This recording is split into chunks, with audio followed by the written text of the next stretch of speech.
Good afternoon. Welcome to the University of Delaware's Town Hall, which will be a presentation on progress and promise.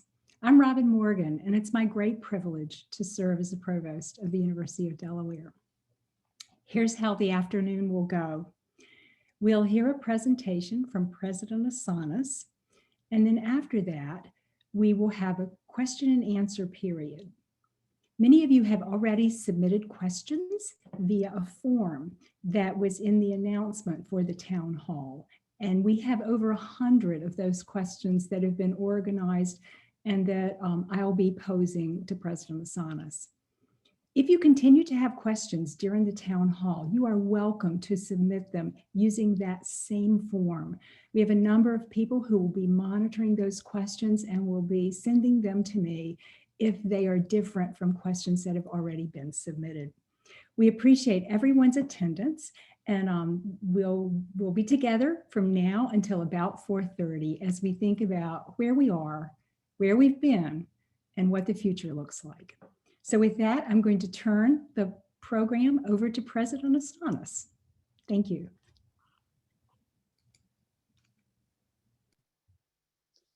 Good afternoon, everyone, and thank you for joining us. Before I get started, I would like to acknowledge what happened in Atlanta on Tuesday night.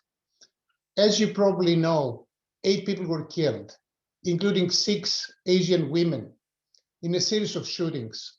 The motive is still unclear, but nonetheless, this is a senseless strategy that is deeply disturbing to all of us in the University of Delaware community.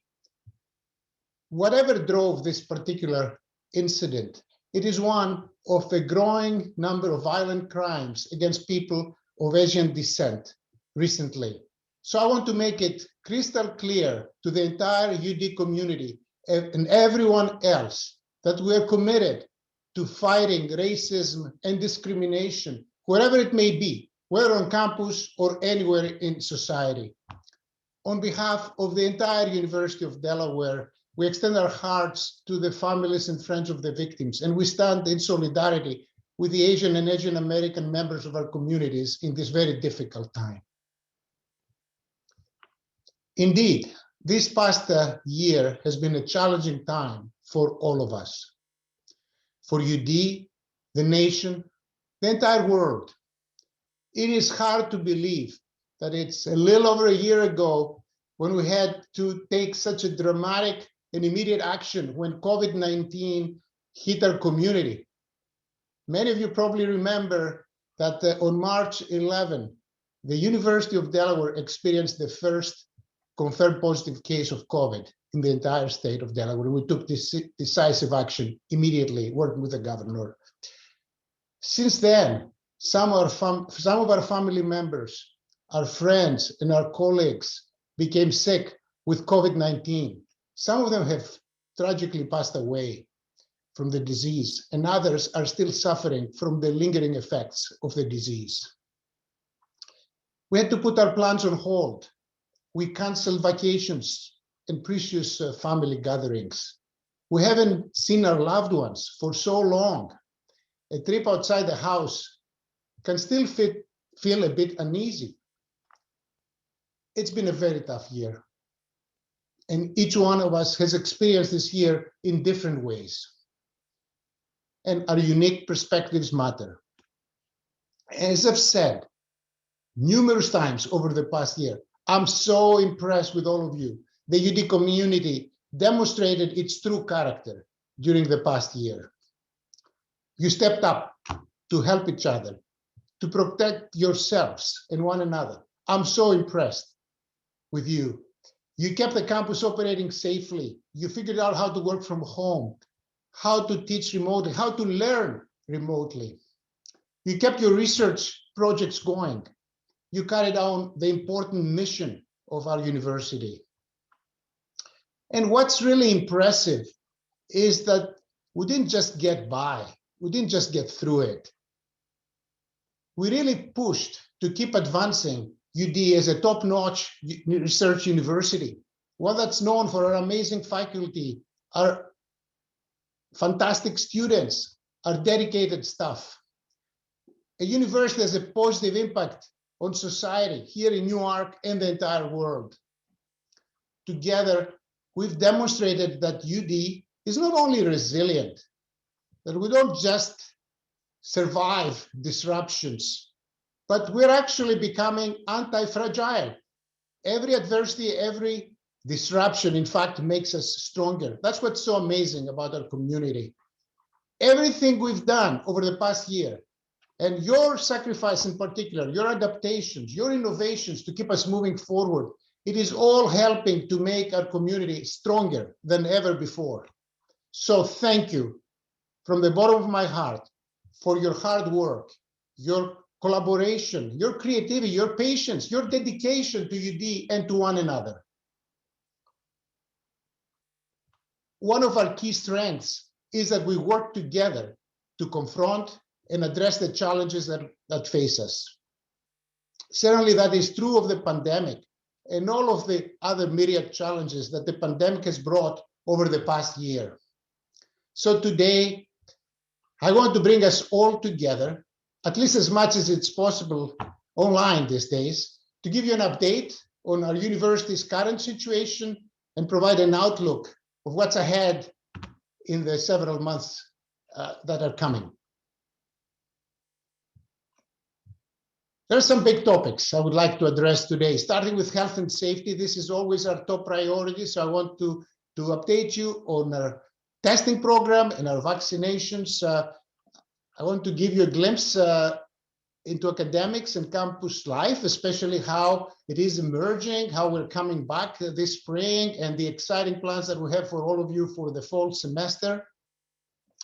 I want to talk about commencement. I know that's in your mind, both for the class of 2021, but also the class of 2020. We haven't forgotten you. I've got to talk about research. It's been an amazing year for us again, outstanding. Our finances and strategic planning.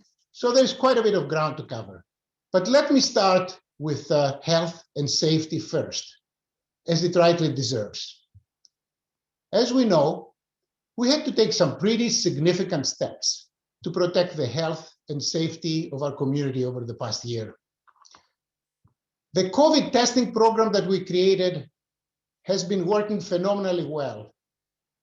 We adapted the equipment in the Allen Biotechnology Lab to process COVID tests. So kudos to the fantastic team that we have there. We've developed highly precise molecular PCR testing, and we're able to diagnose asymptomatic people well before they exhibit symptoms. And we can turn around the results very, very fast. It is an approved COVID diagnostic lab, and it's a testament to the hard work, not just everybody's in the lab, but also the work that student health services, environmental health and safety, event services, emergency management, and so many others have been doing. So thank you to all of you. I want to give you an update on the numbers of tests that we have run. As of yesterday, we crossed an important landmark. We have exceeded 50,000 surveillance tests. To be precise, 50,254 tests, with an overall positivity rate since September of under 1.7%. At one time, our positivity rate for surveillance testing exceeded 4% earlier this semester. And I want to commend everyone for wearing masks, washing their hands, watching their social distancing, the 3 Ws. As of yesterday, our positivity rate has fallen down to 1.2%. That's really a great accomplishment and would have never happened without the cooperation of our community. Each week, we process about 6,000 surveillance tests, which is our maximum capacity. And we focus the program on the students that live on campus, as well as our student athletes, and a few other cases where we feel that there is a need to intervene.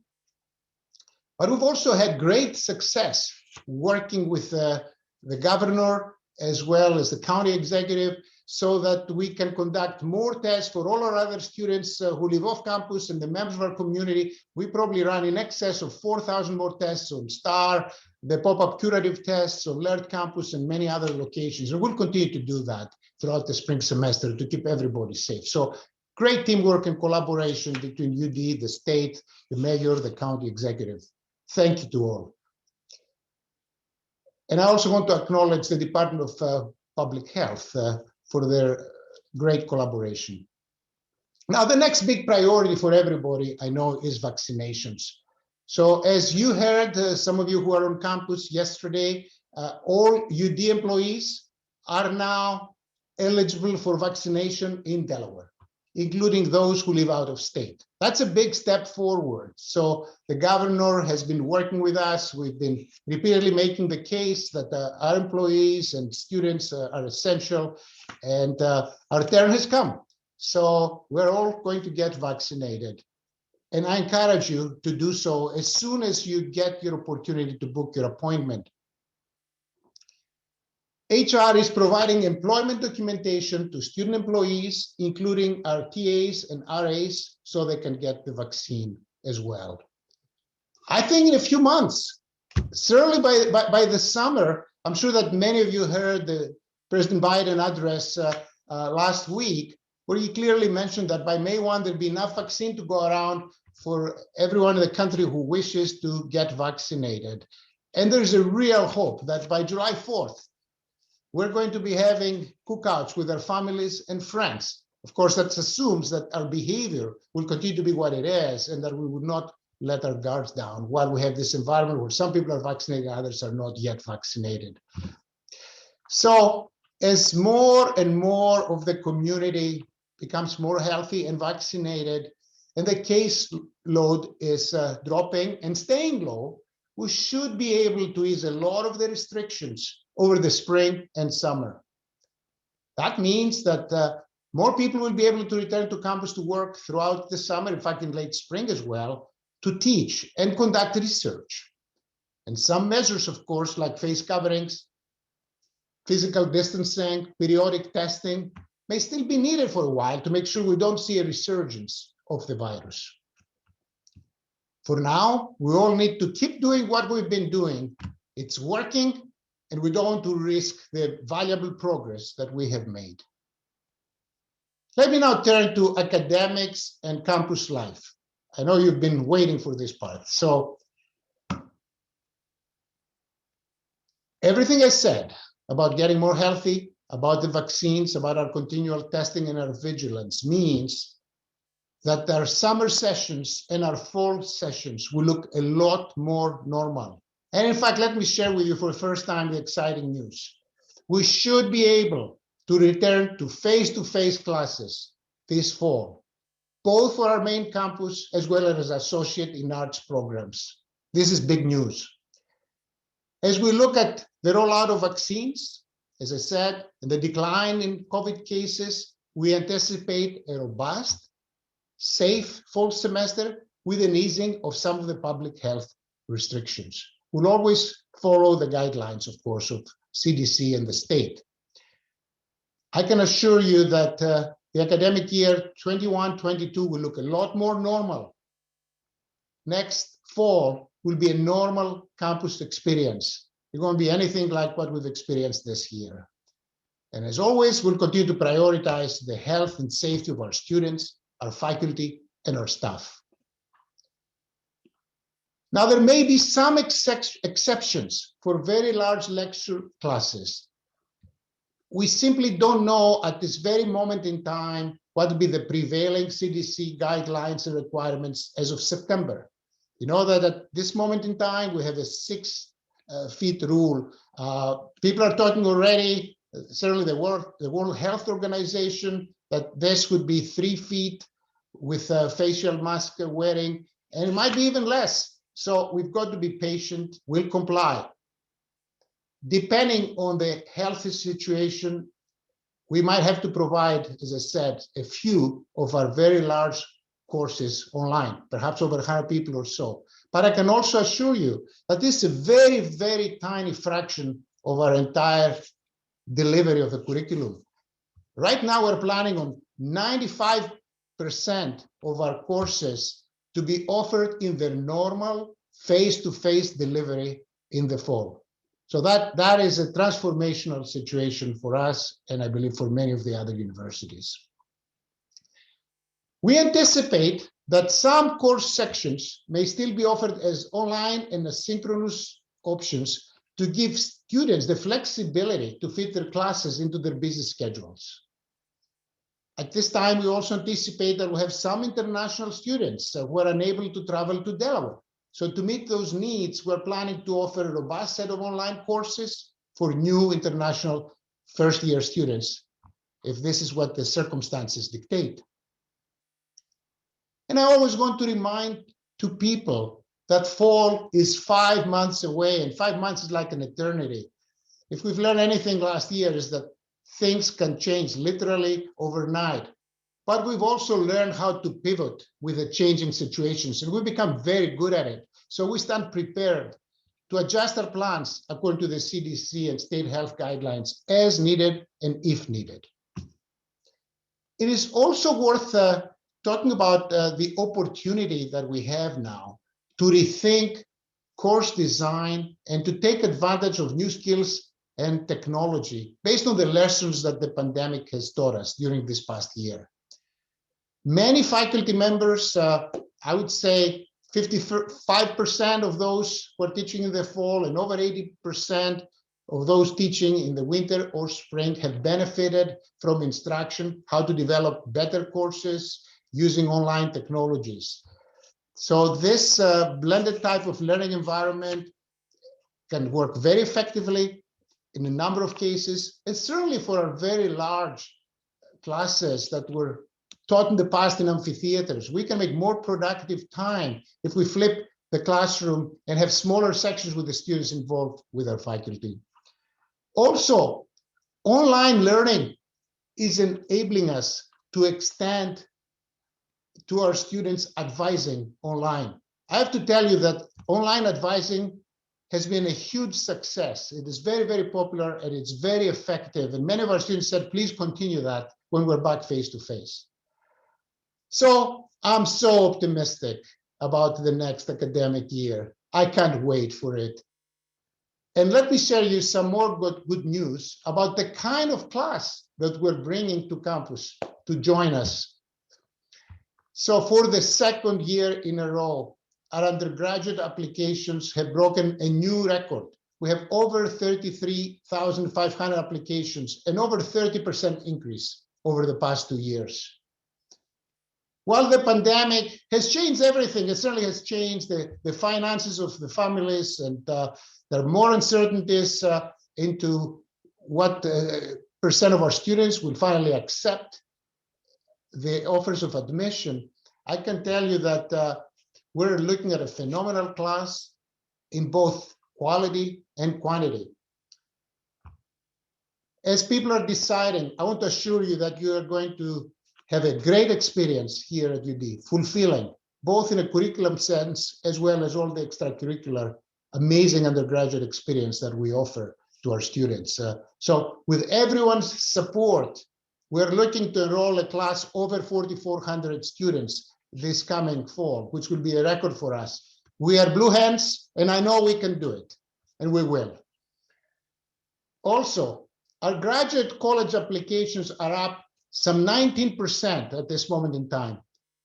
As a matter of fact, we've offered admission to 5% more students than last year, but what's even more important is that the acceptance rate of those offers is trending 50 to 60% higher than the year before. So we are looking at a very populous and amazing graduate class as well.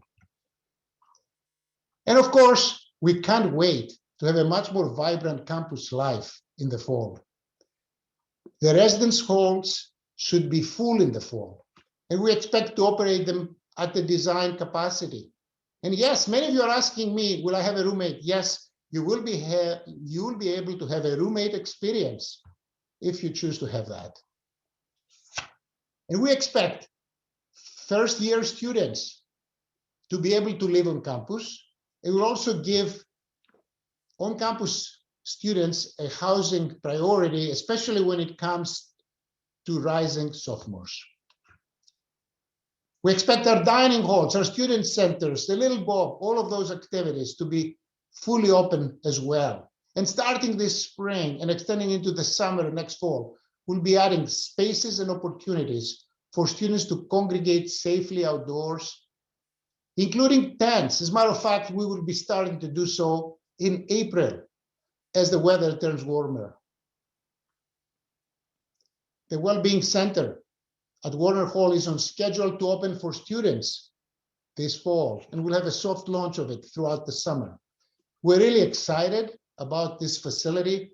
We all understand the great strain that the pandemic has imposed on mental health of our students and the members of our community. So we're excited to add this valuable resource for our students.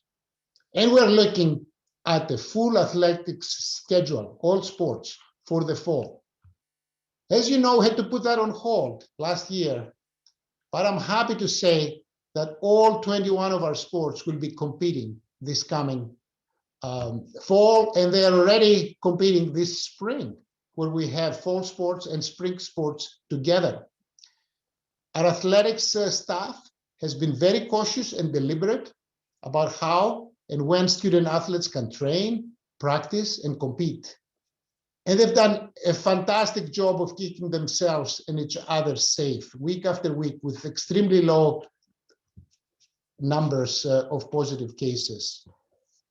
Back in November, we opened the new Whitney Athletic Center, which is such a wonderful place for our student athletes. Our thanks to Ken and Liz Whitney from our hearts.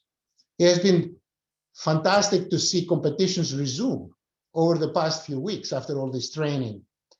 And speaking of competitions, we have a great football team ranked among the top 12 in the nation, Division I sports in FCS. And if you haven't gotten a chance yet to see them, please cheer for them, whether it's on Flow Sports or if you are one of the few who will be able to get to the football stadium. We started out with the first game with about 250 attendees. Those were the members of the families of the athletes, the Delaware athletes, and then we went to 1,800, 10% capacity of the stadium. And next time, we're going to hopefully open it up to 23% capacity for April 3rd, our last game. So stay tuned for an exciting season, we hope. And I want to congratulate our women's basketball team. They were the regular season champions this year, and they're champions in our heart. Natasha, I want you to know that. Our phenomenal coach, Natasha Ader, has been named Coach of the Year, and Jasmine Dickey, our great player of our team, has been the Player of the Year for the Colonial Athletic Association. Those are wonderful accomplishments. And in so many ways, athletics is serving as the model for how we can safely reopen with larger size activities under the new normal. This is helping us figure out, to be honest with you, how we're going to run commencement. So I think you'll be excited with what I'm about to say in a minute. As far as other activities are concerned, with respect to reopening programs and facilities on campus, we're going through a very deliberate vetting process with my health advisory committee. We meet every week. We consider how to meet the health needs and the logistical needs and always make everything safe. The process has worked very, very well, and I expect we'll continue to do that until everything turns back to normal. So we hope, in conclusion, that campus life that we've so much missed will return to normalcy soon. Before we come to the fall semester, we're still focused on what happens now, and in particular, what happens to celebrate our graduates at the end of the academic year. So as most of you know, we've asked our students for input through a survey, and we're responding. I'm announcing today that we're very optimistic that we can plan an in-person commencement ceremony for both the class of 2021 as well as the class of 2020.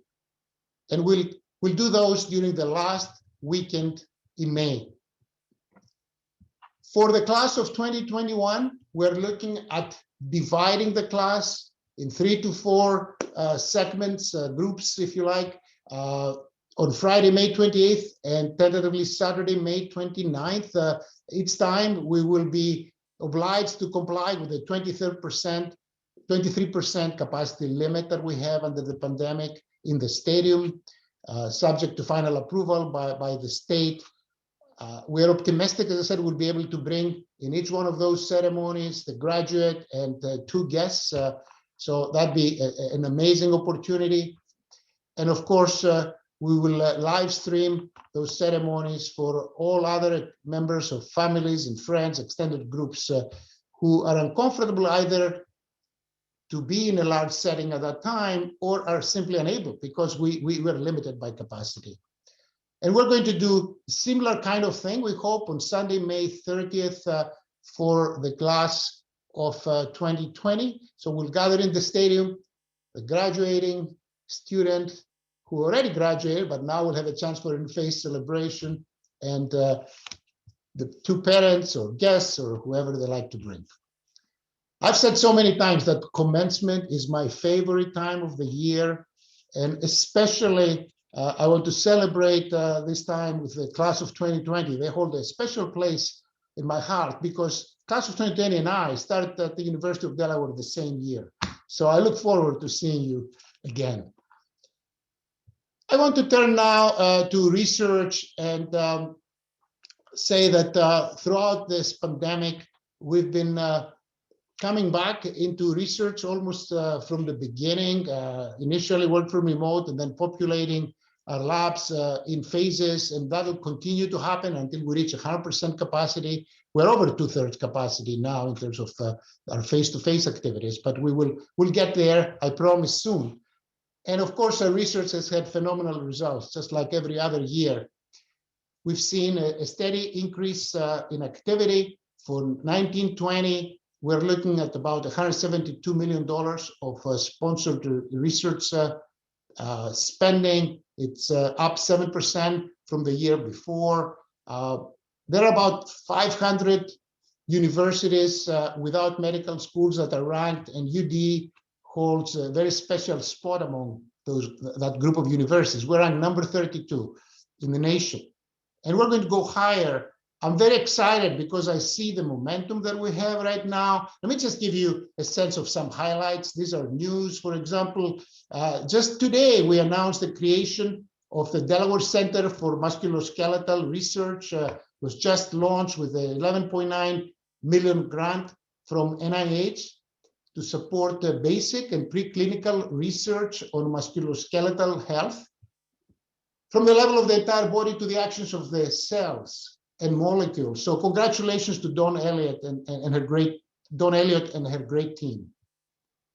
I also want to highlight a few of our other big centers, the COBRI Biomedical Research Excellence Center, led by Joe Fox, NIMBLE, led by Kelvin Lee, the NSF Center for Hybrid Active and Responsive Materials, led by Thomas Epps and Lashanda Corley, and the DOE FRC on Plastics and Innovations, led by Lashanda Corley and Thomas Epps. So congratulations to our star faculty members, but all of you are stars because there's so many other stories and successes and wins that we have. You can take the entire town hall to enumerate all of them. So thank you so much. And by the way, I hope that research-related travel can resume by the fall as well. So stay tuned. In the meantime, we're planning for face-to-face research opportunities for our students this summer. Last year, our summer scholars had to be done virtually. The students still did outstanding work, so we'll continue to do the best we can based on the situation that we experience. Now let me turn to finances.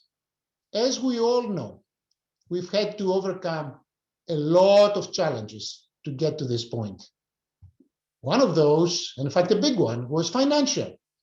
Heading into the fall semester, we projected an operating deficit between $228 million and $288 million, depending on how the spring semester would turn out in terms of campus density. To mitigate this financial impact, we're forced to take a series of very difficult budgetary measures, which included reducing our workforce, our payroll, and our spending.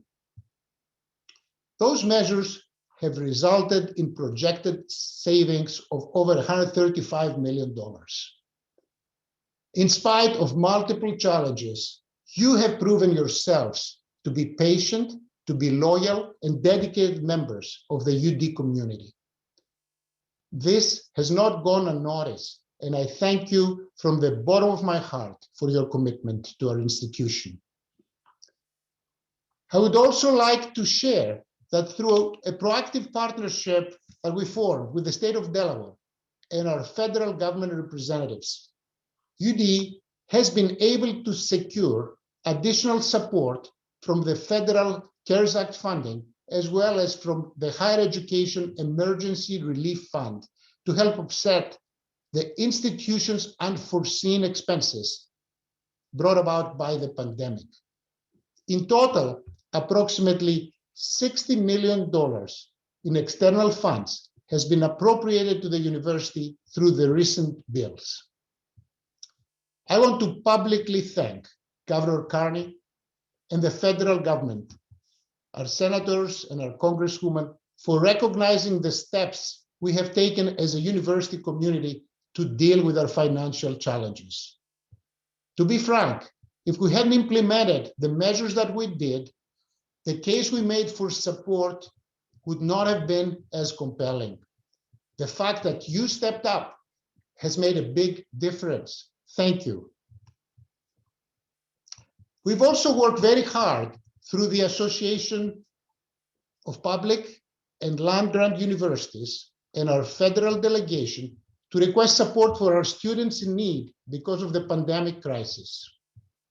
Today, I'm pleased to share that the University of Delaware will be receiving a total of $21 million from the recent stimulus bills that we will soon be directing to our students. In fact, the first tranche of $6 million enable us to provide a large number of our undergraduate and our graduate students with a grant to help with their expenses. So undergraduate students who have filed a FAFSA form will receive at least $250 each, and in many cases, those with demonstrated financial need will receive considerably more. Also, our domestic graduate students will receive $250 each. And the additional $15 million that we're expecting will also be distributed to our students in need according to the government regulations over the next few months. We're awaiting the funds as well as the regulations. So please stay tuned, but more help is on the way. This public support is a testament to UD's reputation and impact as a premier higher ed institution and as an economic engine. What we do here matters. What you do here matters to the state, the nation, and it deserves the public support.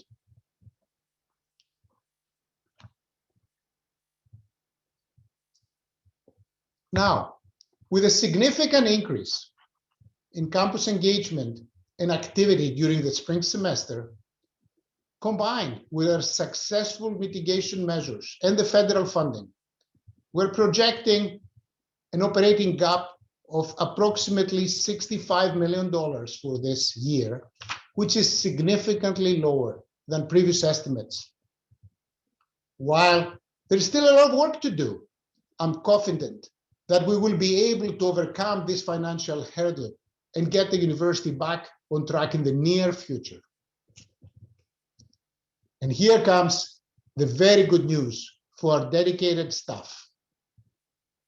As soon as we were able to achieve more positive momentum for the university's financial situation, we want to keep the priority of recognizing the great people of UD front and center, especially all those who have personally sacrificed to help us weather the pandemic. So with that, I'm very happy to announce today that we are ending the 5% salary reduction that was applied university-wide for non-unionized employees back in November. In addition, a lump sum payment equal to the total salary reduction will be issued to those who have been impacted over the past 5 months. These adjustments will be reflected in your April 15th paycheck and will be detailed in the letter that is going out today as soon as we wrap up the town hall. So I hope you're excited by the news, and you totally deserve those news. Now, we have to realize that we are certainly not out of the woods yet. I've said that a number of times. We're still facing a lot of economic headwinds as the nation emerges from the pandemic. So for the next few years, we'll continue to feel, without a doubt, the effects of the economic recovery on our budget. But as a university, we will continue to boldly advance and achieve our mission. We'll do it thoughtfully, with strategic pacing, and we will succeed. And that brings me to the last topic. By now, most of you have heard me talk about the 5 pillars that inform and drive our strategies, our strategic plan here at the University of Delaware. Even through the pandemic, these have been our priorities, and they will continue to guide us in the future. But understandably, the pandemic has taught us a lot of lessons, and it is timely to revisit these strategic pillars and the work that we do, and redefine our goals, our actions, the outcomes, the quick wins, the metrics of success in each one of those pillars. So we're engaging the campus community in a strategic plan refresh, if you wish. I have been in the process of appointing a task force with a number of working groups to work under this pillar. We're going to involve on the order of 150 individuals. I will be posted soon on the website in each one of those working groups. And we will engage the entire campus community in the dialogue as well, because we want this to be your plan.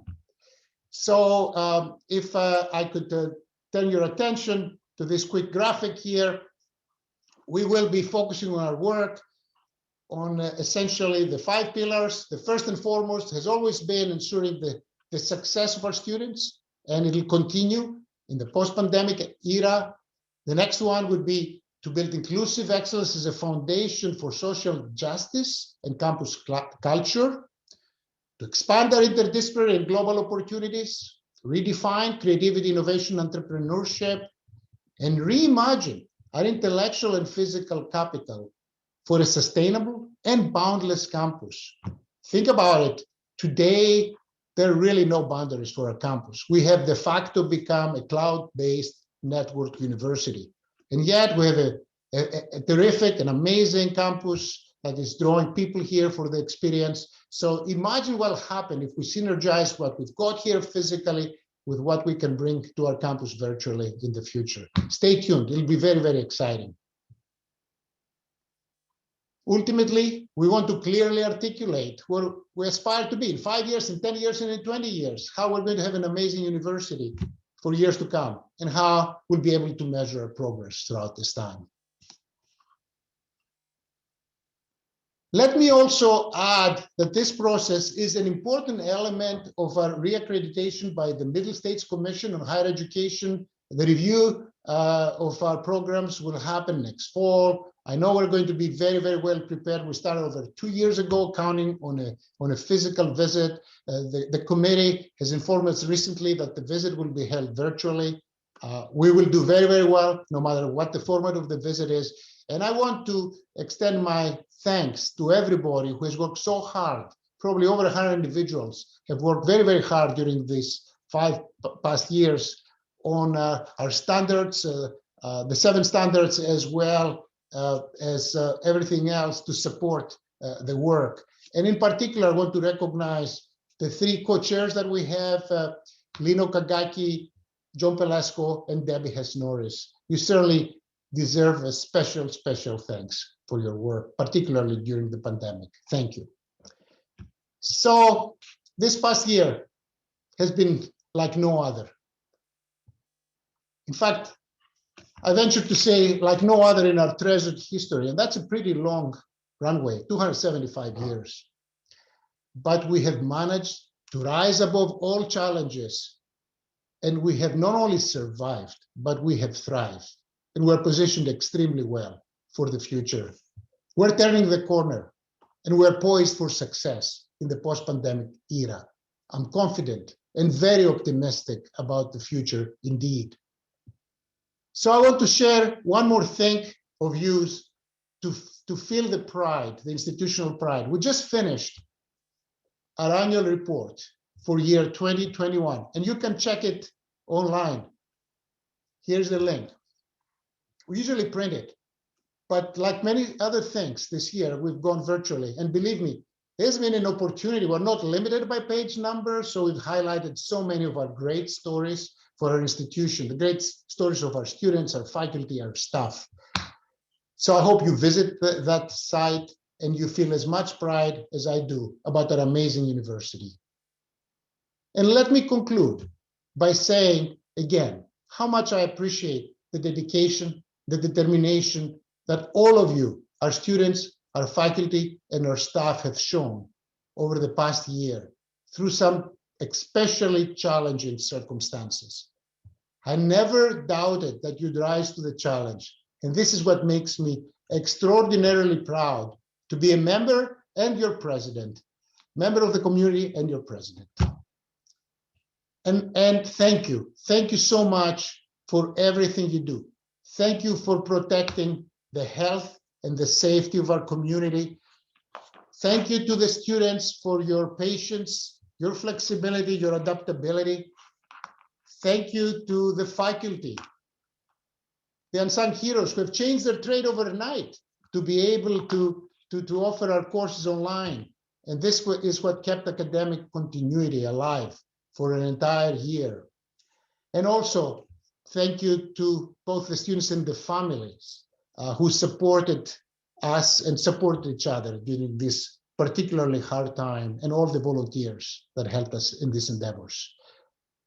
I'm going to turn it now over to our provost, Robin Morgan, for the next steps. Thank you very much, President Assanis, for that presentation. And now we're going to move on into the Q&A portion of this town hall. So as I told everyone earlier, more than 100 questions were submitted via the form that was announcing this event, and they have been organized by topic. So if a question that I ask is not exactly worded like it was submitted, that is most likely because multiple questions had the same theme, and we're trying to organize the questions around those themes. We've also been accepting questions during the presentation. We will not add them in unless they are different from what was previously submitted. But we do have a couple of points of clarification that I'll put in here, President Assanis, as I ask you. So I'm going to start with topics. And the first one I want to ask you about has to do with commencement and convocation. So you told us that there would be, you think there'll be in-person commencement. The question has been raised about convocations. What is that, are convocations? What are those plans? Thank you for the question. And let me just start by saying convocations vary by college greatly in terms of size. And some of them would exceed the limit of participants that we have to comply with so that the mandates of the CDC guidelines and the state regulations are fulfilled. After all, we just have one Delaware stadium, and we expect to use it fully for the up to 4 events that we will dedicate to the class of 2021 and the one event for the class of 2020. So because of logistics, health and safety considerations, our physical limitations and capacity, the convocations will be held virtually. Now, there are going to be some, particularly honors and hooting of our graduate students, Robin, that we hope to have face-to-face. I'm still trying to figure out, remember I'm an engineer, how to conceptualize a robotic arm. so that we can hood our graduates safely. I'm going to rely on the mechanical engineering colleagues to help us deliver that. Thank you. In terms of commencement, will it be possible for students to walk across the stage? This is something that we are considering. I cannot definitively answer that 100% today. And I can certainly tell you today that if you do manage to walk on stage, you won't be shaking my hand because that's not allowed by CDC. However, we're going to exhaust the possibility to recognize you in an appropriate way, which may also include having your own moment to walk across the stage if we figure out the logistics. We're working at it. Thank you. I'm going to turn now to some questions about academics, particularly in the fall semester. So let's start with, you said that classes are going to be 95% face-to-face, and depending on what happens with social distancing and how relaxed those guidelines are, perhaps even more than that. So does that mean students are required to attend in-person classes, or do they have a choice? So we expect our students to come if they're able to come and attend in person.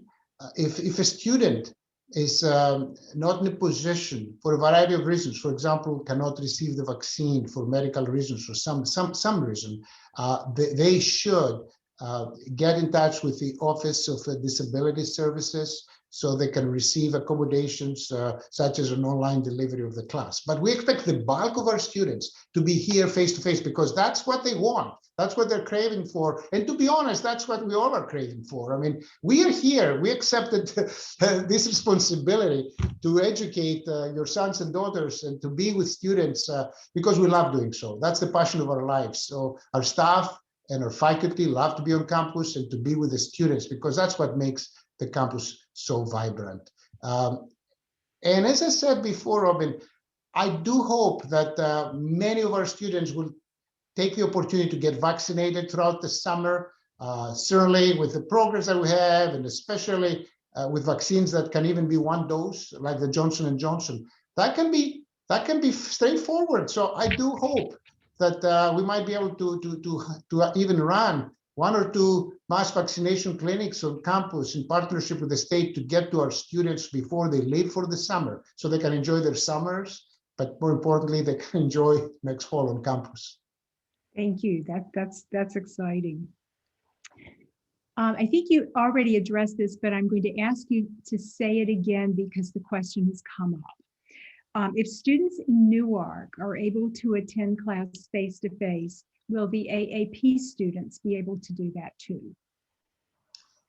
Our expectation is to offer the exact same mode of delivery as a main campus at our locations in Wilmington, in Dover, and Georgetown. So our students in the Associate in Arts programs are going to benefit from the face-to-face delivery just as much as our campus students in Newark.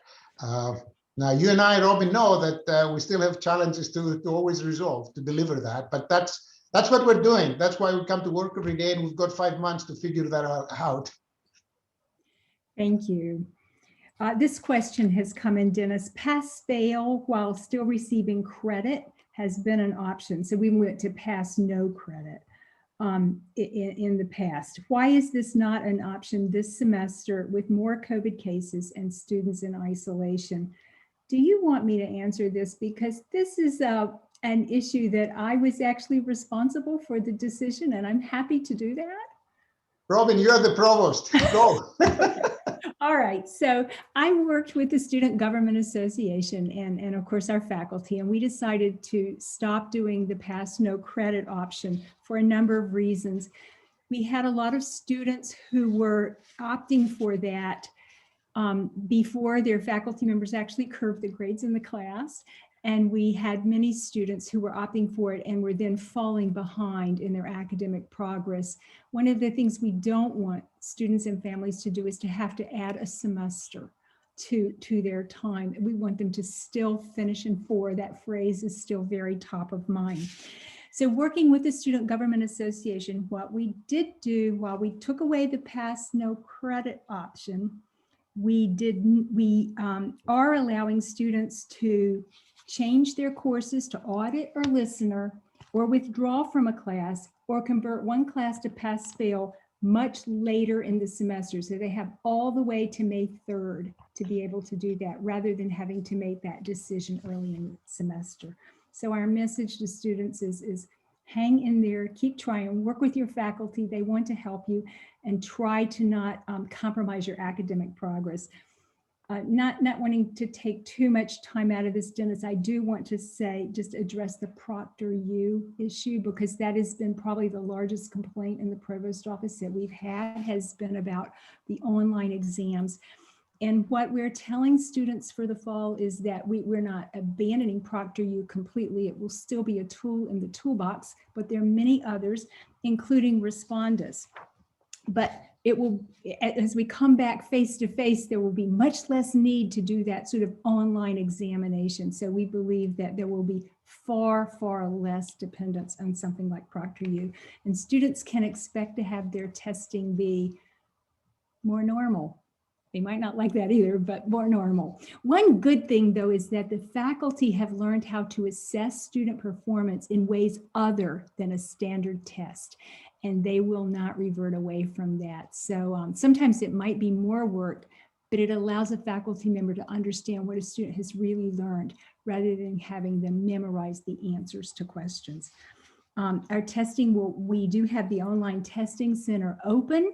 So if there is a class that would have to have remote testing, students can actually go to that center and actually do it. And as I said, we have many more tools. So I think it's in the rearview mirror, or certainly will be for most of our students. And with that, I'm going to go to the next question.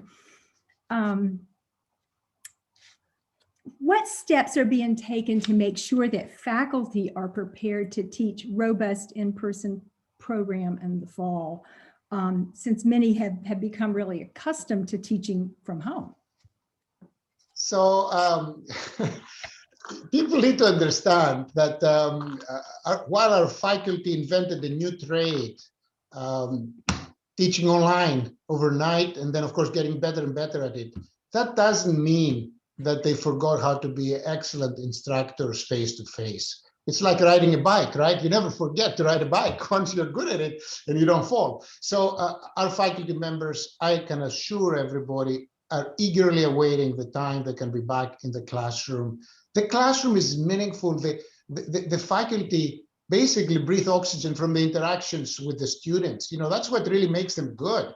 And it's that feedback, that interactive feedback that they get when they have somebody in their proximity that makes them great. So I can only compare faculty with performers in the arts. You know, they want their crowd. It's hard to be inspired from a virtual crowd.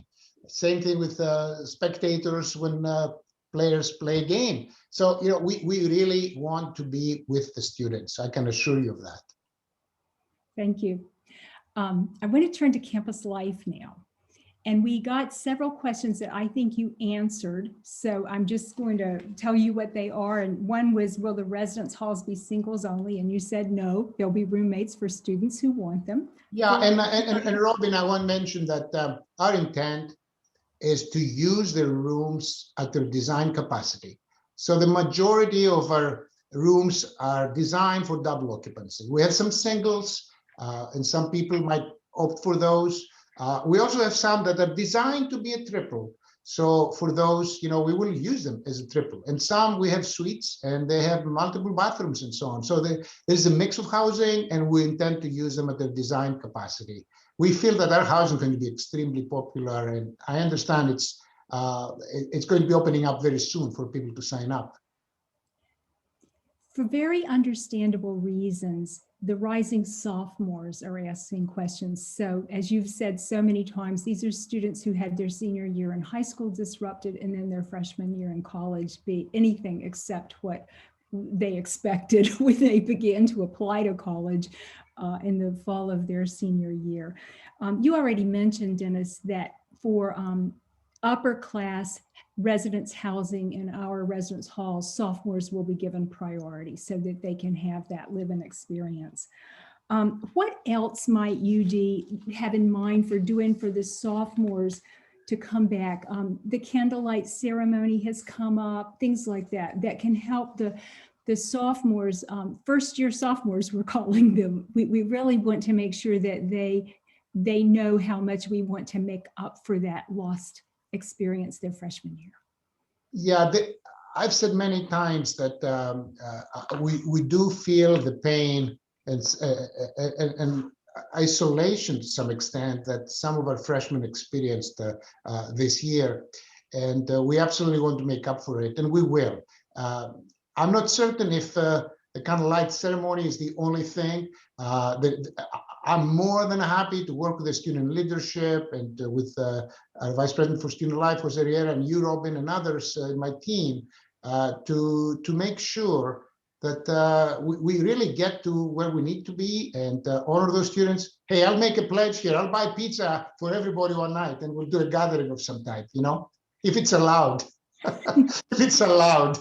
Yes, abide by the rules. Or we might have the Moomobile, right? I mean, you know, so that we can go around and, you know, offer ice cream and socialize. But we've got to be patient. You know, we can't let our guard down overnight. I keep saying that as much as we want to be back to normal tomorrow morning, we've got to be patient, and then we'll get back to normal sooner than we think. Thank you for mentioning the Moomobile. Last week, your Health Advisory Committee approved that the Moomobile can be back in action. So that's going to actually happen very soon. It'll be up there on, you know, various places across campus. We had a specific question from the nursing students about their living learning community, their LLC, but I'm going to broaden that question a bit, Dennis, and ask, will we have living learning communities in the residence halls? We absolutely intend to get back to living learning communities. I mean, this is kind of one of our trademarks here. We're proud of the partnerships that Student Life has with colleges, and we're eager to re-energize those. Once again, we need to be methodical, but also steadfast about it. And so we're going to get to it. We absolutely want the LLCs. And by the way, I'm surprised there was no question about, when you talk about housing, there was no question about fraternities and sororities. We're going to open up also the fraternity and sorority houses. So that's another exciting thing. I hope for some people who enjoy those types of Greek settings.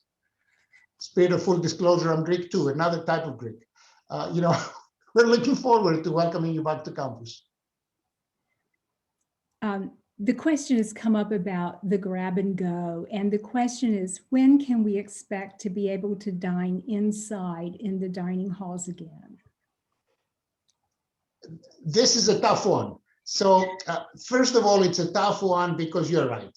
You would like to have a place to socialize with each other.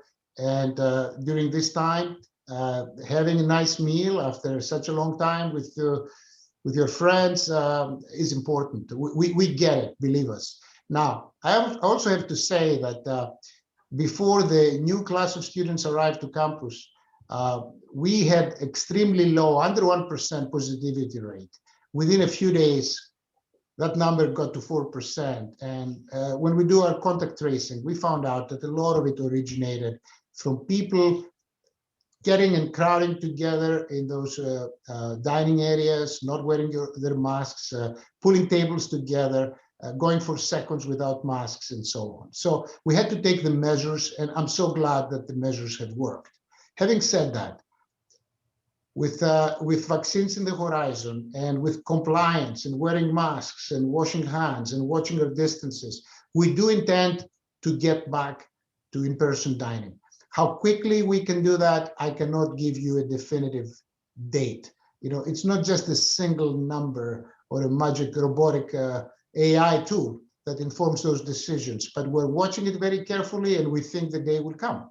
In the meantime, I can also assure you that understanding your need for socialization in small groups with the distancing, we're going to be bringing to our campus tents. So we are working to have more tents outside as the weather gets nicer, target date is around April 1, and also lots of tables and chairs for people to enjoy the grab and go in those kinds of settings. And Robin also can assure people they can grab as many boxes they want, as long as they promise me they're going to eat what they grab. So they're not limited to one box. Right, and I think you are right. I think student life and folks in facilities are working very hard to relocate various picnic tables that are around campus in areas that would be really convenient for eating outdoors. We're looking for a little warmer weather, but that would be very nice. What about the Little Bob turf fields? When can we expect the Little Bob turf fields to open? So a couple of things. First of all, we hear you. We're working to open those fields as soon as we can in the next few weeks. We're also working to get the stuff behind this initiative so that we're able to monitor the success of the physical distancing measures that we have around. So the promise to you is that we're going to be opening those fields soon. And of course, we've reopened the Little Bob, and other areas already, the indoor part of it. So that's good. How are we going to promote an anti-racist culture at UD? So this is obviously a very important question. As I acknowledged at the beginning of my talk, when you see acts of violence and racism and discrimination against communities, that deeply concerns us. And we have, I believe, started to address the need through a variety of actions. First one is grassroots.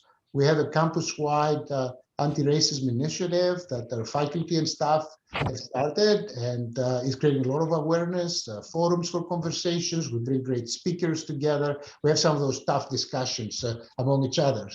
The other piece of it is, as you know, I've appointed Fatima Conley as our interim chief diversity officer. We created the Office of Institutional Equity, Diversity, and Inclusion so that we can bring together all our activities that to some extent have been dispersed across the organization into a more central focus so that we can have more success, frankly. And so I'm excited about it. I know it's tough work, and we need the entire community. Everybody needs to be part of it. If we want to be inclusive and to create a sense of belonging, every one of us needs to step up. What about the Multicultural Center? That's been an ongoing conversation, and we've got a question about where does that stand now in the context of the pandemic? We have not lost sight of the Multicultural Center. If anything, some of us believe that should be named the Intercultural Center. So that is a place where the cultures intermingle. It's not like a collection of cultures. We have been looking to address one of the most challenging topics, which is the space.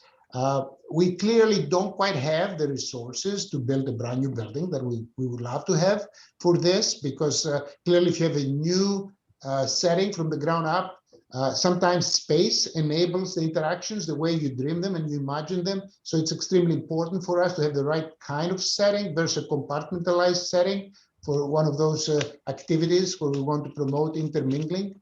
Having said that, we are zeroing in on space that we get our hands on in the near future, perhaps starting this summer with some renovation work. I've said more than I can say right now, but people know me. I'm like an open box, I like to share.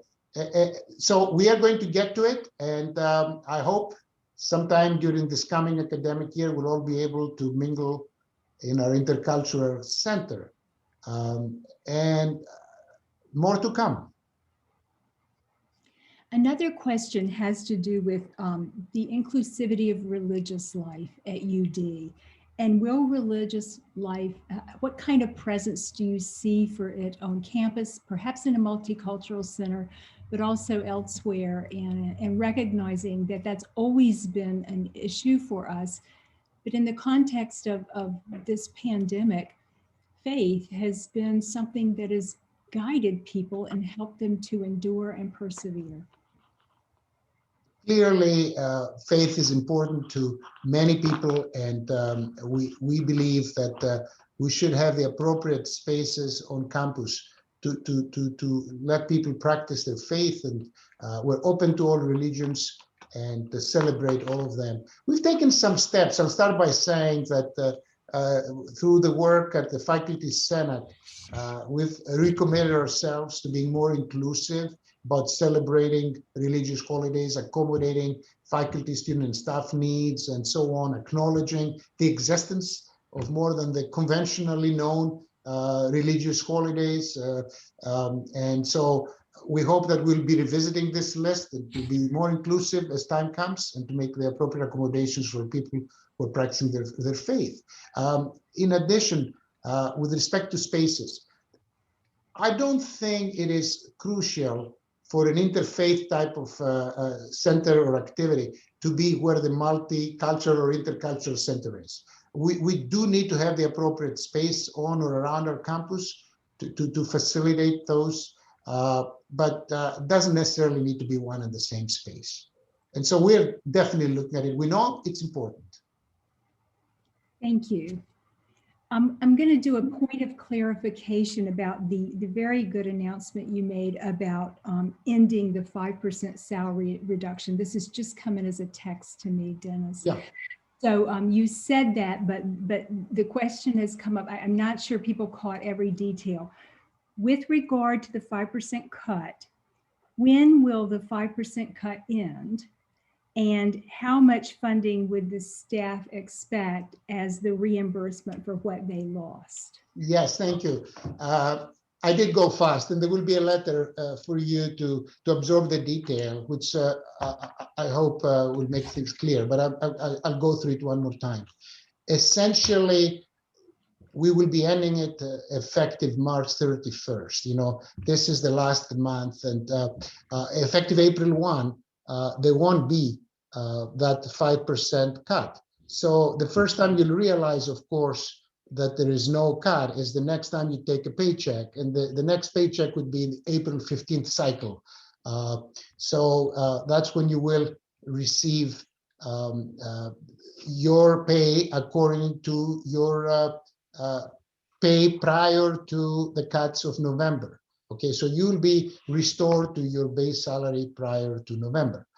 The other piece of it is we recognize there's been a 5-month period where university-wide or non-unionized staff were subjected to this 5% cut. So essentially, there'll be a restorative pay, one lump sum that essentially will be equal to the dollars that you lost in those previous paychecks. So I hope that makes it crystal clear. And again, if there are more questions, perhaps people can ask the HR. But it'd be a wonderful check that you will receive, interestingly, on April 15th. You know that the government has pushed out the filing of your taxes now to May 15th. So we thought that we'll help you see some type of check on April 15th. Maybe it's not the federal government, but it's us. You know, so you'll get something in the mail. Thank you. I want to turn. Robin, may I also say something else in relation to the program? Some of the people worked during the time when everybody was away because of the type of jobs they did, so they earned some extra credit for vacation days. Whichever is the balance of vacation days that you have will continue to be left in your bank, and as a matter of fact, we will be suspending the accrual limits through December of 2022. And this is because we recognize that the vacation is a very valuable benefit that our staff should enjoy, particularly this time. They haven't taken a decent vacation with their family members for so long. And so we definitely want you to have what you earned. Thank you. And I will also reiterate that after people see the letter, if they have questions, they can send them, they can ask their HR liaison or just write directly to HR, and I'm sure they'll be happy to answer them. Let's turn now and talk about vaccinations. This is a complicated topic. I think about it every day, and it's changing very rapidly. So it's hard to give people definitive answers.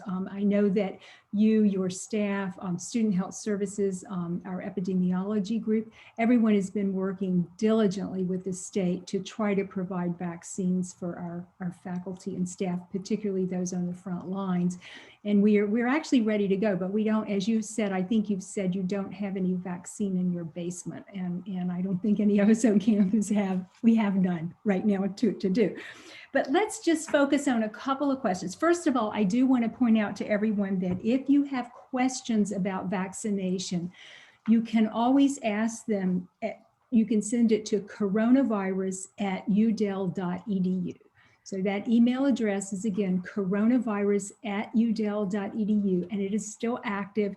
If you want to go there and ask your question, and we are updating all the time the news that is coming from the state. It is changing rapidly. But let me ask you this question, Dennis. Yeah. Is there a plan to possibly get students vaccinated? You mentioned this when you were talking, but could you just repeat that or talk about it a little more? Yes, yes. Certainly, we would love to see our students vaccinated. We want to encourage our students to get vaccinated. As you joked about it, and as I've said a few times, I do not have a stockpile of vaccines in Julian Hall or my basement for that matter. The vaccines are sent from the federal government to the state of Delaware. And so we work as much we can with the governor's office and the governor himself to make clear the needs that we have. But we also recognize we're one of the communities in need. There's many other communities in need. And so we've got to be patient in this environment.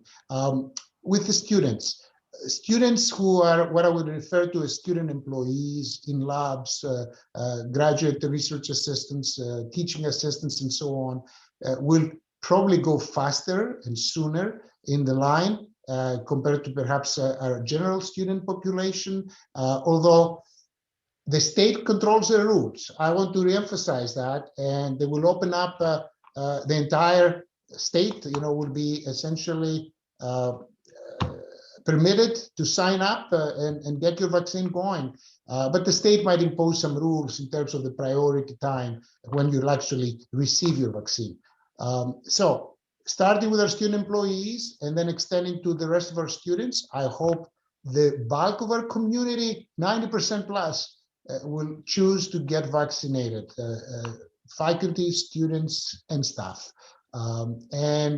Robin, we are working now with the Department of Public Health and the governor to explore the possibility that we set up a vaccination clinic, perhaps an event on Star Campus or some other place. So we provide the volunteers from our nursing faculty and staff and students, clearly the University of Delaware Police Department and others. We can help the state give the vaccines to our students, hopefully before they leave the campus to go on their summer break or internships or whatever they do to get on with their lives.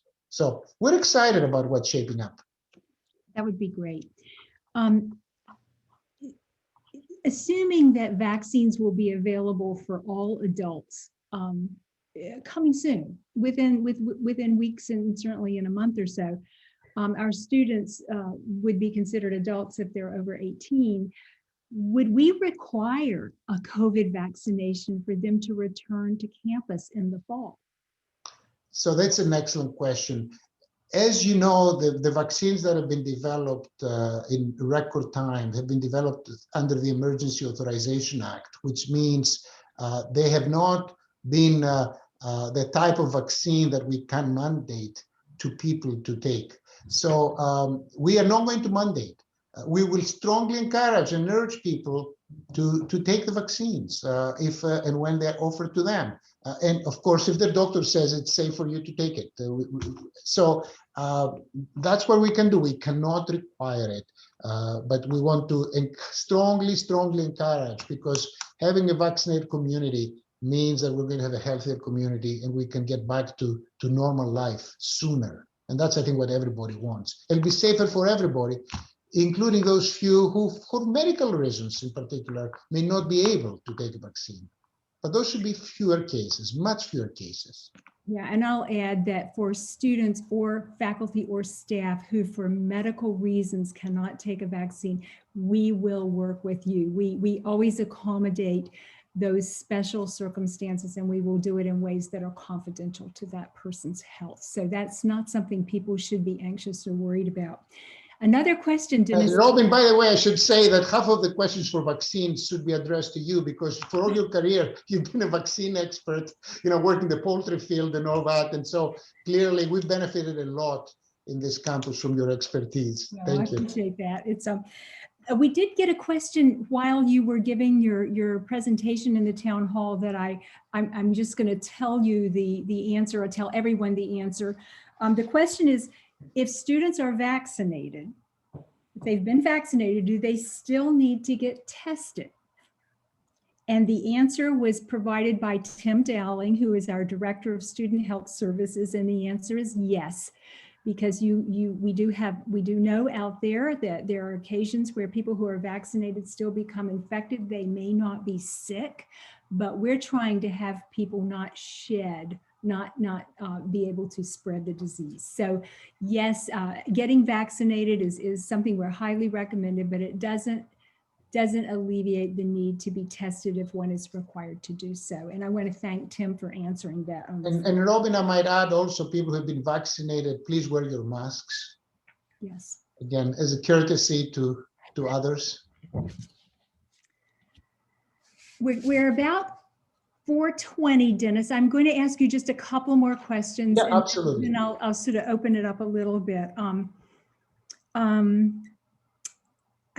Someone wrote that they were wondering when the criteria would be, when would it be possible to lift the social gathering ordinance? This is about, just how people are now, we have some restrictions. What would be necessary to lift the social gathering ordinance? And could that be done before the end of the semester? So, first of all, let me just say I'm not the mayor of Newark. So I'm not the one who has set the social garden or the gathering ordinance. We anticipate that to be an easement of that at some point in time, perhaps in terms of how many people, perhaps the restaurant capacity and so on, the seating. But I could not give you a definitive answer. As they say, it's not me. I don't have the authority. However, what I could tell you is there are certain things that we can control ourselves on campus. And, oftentimes we do take measures if we feel that we need to take the measures to keep you safe. We're also the same people who relax the measures as soon as we feel it is safe to do so. And I would add, we're really not trying to end the campus fun.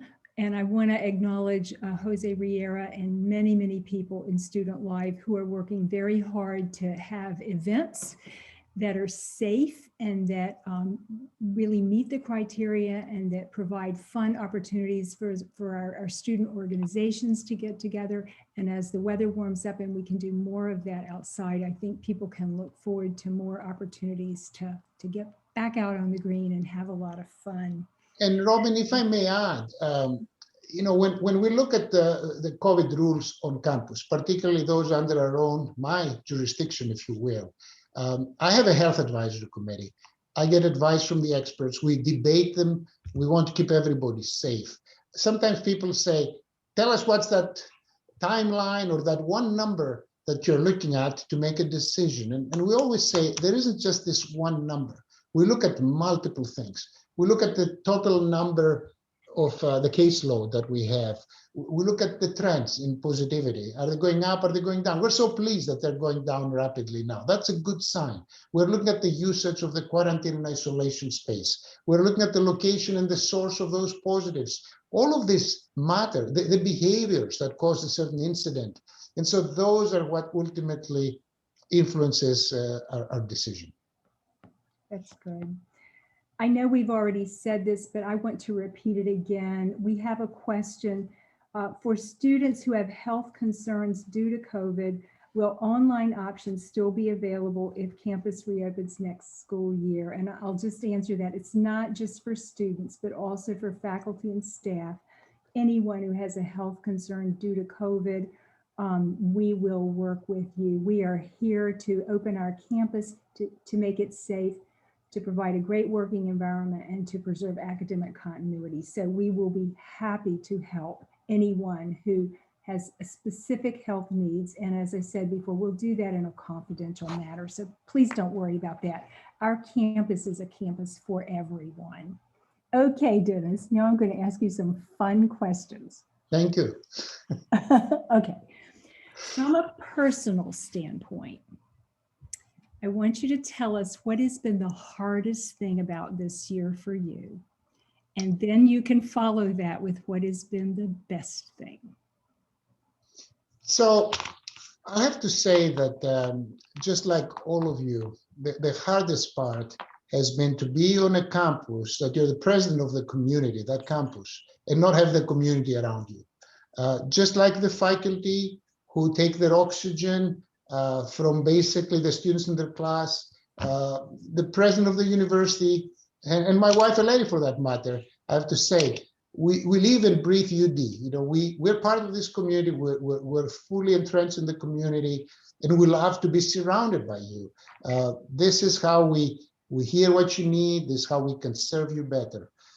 Having people virtually and away, while you do hear from them and you do exchange emails, it's really not the same. And so it has been extremely hard to be isolated, just the same way that you feel the isolation.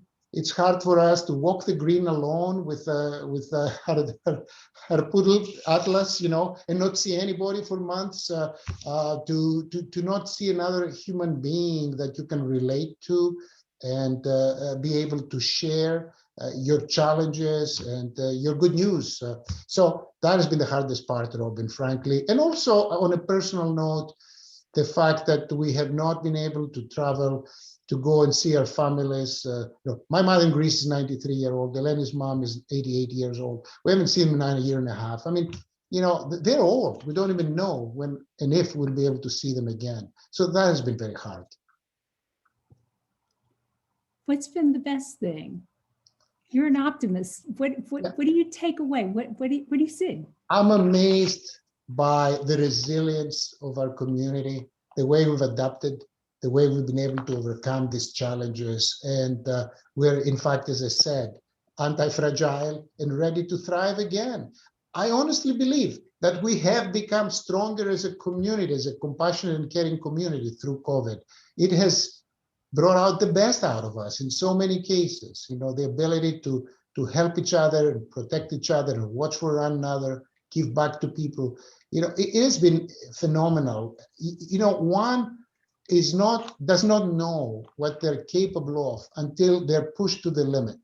I feel we've been pushed to our limits and we passed the test.